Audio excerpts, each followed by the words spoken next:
What's up, YouTube? Scotty Tradition, back with another video. It's Thursday, and that means tonight is the NFL Draft.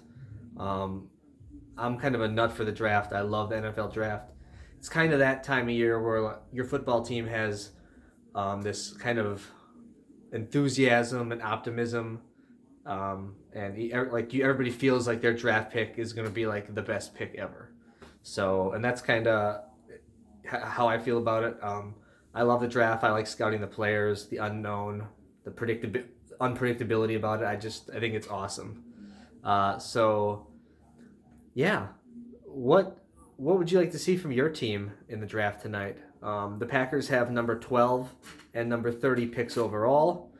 A lot of people thinking Kyler Murray is going to go number 1 to the Cardinals, although I guess now a report came out where they actually possibly might want to stick with Josh Rosen now, so who knows what's going to happen there. Then there's the other big name guys towards the top of the board, like Nick Bosa, Quinnen Williams, Josh Allen. Though I feel like those guys are kind of the guaranteed top 4. Who would I like to take in the draft at number 12? Well, I would love to take the inside linebacker out of LSU, Devin White. Just love the guy off the field. He's a beast on the field. I think he would. The Packers apparently don't value inside linebacker. They've said that in the past, at least under Ted Thompson's regime. But they haven't been very good at defense, period, in like the last 10 plus years. So maybe they should start valuing inside linebacker. And you know, Devin White's just he's a leader and a great player. I'd love to see him on the team. I don't think he's going to fall to 12, in all honesty, though. I think he'll go before that, possibly to Tampa Bay at number 5. So with that being said, I know a lot of tight ends have been connected to the Packers, like T.J. Hawkinson and Noah Fant out of Iowa. I would personally wait till late or till possibly second round to even investigate tight end. There's some other good tight ends out there. Irv Smith out of Alabama. There's some other ones as well. Number 12 overall, though, I would love to see him take. This is a very defense talent heavy draft in my opinion. So there's a lot of great like defensive linemen and edge rusher type guys. So I'd like to see him take something in that regard, depending on what's on the board. Ed Oliver out of Houston is like he played defensive tackle at Houston, but defensive end. I think he projects more defensive end in the NFL, or even like a rush and pass rusher type guy. He's a beast of a guy. So Packers could certainly use that at any level. Packers are just, they could use talent at almost any level.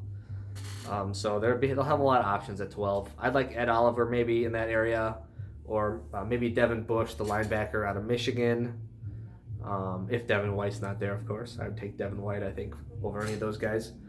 Or else maybe an offensive tackle or offensive lineman like Jonah Williams or Jawan Taylor. Jawan Taylor is out of Florida, offensive tackle. So maybe go that route. And then at number 30, I'd like to see him. There's a slot receiver type guy. His name's Andy Isabella out of UMass. The dude runs like a 4.3, 40 or something ridiculous. He's one of those, he's like 5'8", 160 pounds probably. But he's like the modern day NFL kind of player that you want. You can't touch these wide receivers nowadays. He kind of gets lost in the mix. He's your Danny Amendola type guy. Those are would be his comparisons. Wes Welker type guy. With Randall Cobb leaving, Packers need a slot guy. So I wouldn't mind seeing a pick like that. And then maybe go tight end at number 44 overall, because they have Packers have 4 picks in the top 75 picks. So you never know what they're going to do, but it's always fun. Like I said, love to see Devin White, but I'd go Ed Oliver or maybe another defensive lineman type guy or edge rusher, who's ever available around number 12. Knowing the Packers, though, they'll probably trade back to number 17 or something and gather more picks. So we'll see what happens. Did get one card in the mail today. So I'll go ahead and show that.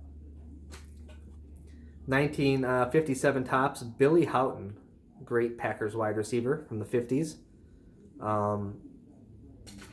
Just a cool card. There we go. Got this in the grade of near mint to mint 8. Actually, it was a really awesome win from PWCC. Don't win a lot usually from there. So this is a 12 card set that I'm working on, the Packers team set. I now have, this is the 7th card of that, so I'll have 5 more to go. And got this in the grade of an 8 as well. I'm going to try to keep that consistent. Just really take a look at the centering on that card from 57 Topps. Just really, really nice centering. And you can even look at the back. Great centering on the back, actually. This is just a really, really nice looking card. Billy Howden was a great wide receiver for the Packers in the 50s. So really happy to get that one in, to add that to the set. And then one other thing I got in is I got a whole box of Pro Mold one touches at the advice of Aaron Davis. So I'm going to kind of go through all of my mix of one touches. I have like a mix of Ultra Pro. There's a few old screw downs in there and things like that. I'm going to go through them all and put them in one touches Pro Mold, and I'm going to probably do a video on that, and you guys can just let me know your opinion. Let me know how they look. How do you think they look? I might do like a Pro Mold Ultra Pro kind of comparison too, just so you guys can see the difference, and maybe you have an opinion on it, maybe you don't. I really actually do like the look of the Pro Mold one touches though, so that might be a future video, so stay tuned. Thanks for watching, everybody. Hope you guys are going to enjoy the draft. I'd love to hear who you think that your team's going to pick. Who would you like them to pick? Who do you think they're going to pick? I'd love to know. So you guys have a great day, great weekend. Talk to you soon.